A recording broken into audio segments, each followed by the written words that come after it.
Çaylardan Tuna'ya Kızılçin'le arası var. Düştük kara sevdaya, loy loy gönül güzel yarası var. Düştük kara sevdaya, loy loy gönül güzel yarası var. Al bizi de sürüsen, bayrak olan bürüsen, hele durma yürüsen, loy loy daha yolun yarısı var. Hele durma yürüsen, loy loy daha yolun yarısı var.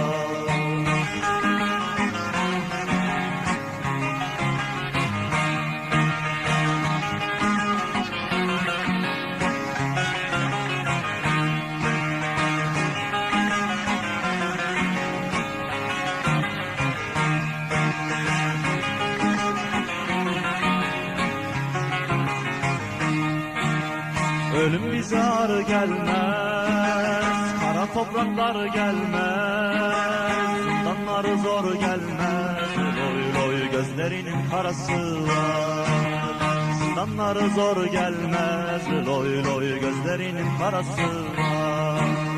Başka nizam istemem, yurtta tasa istemem, yasamasa istemem, loy loy milletimin böresi var.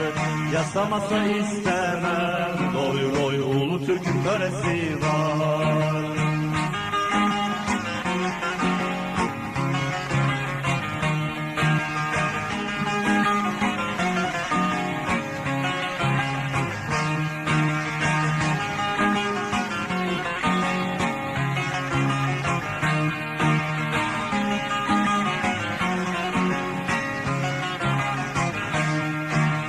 Bir ülkedir uzakta, yaralıdır tuzakta, uzağında kalsak da, loy loy gönlümüzde orası var.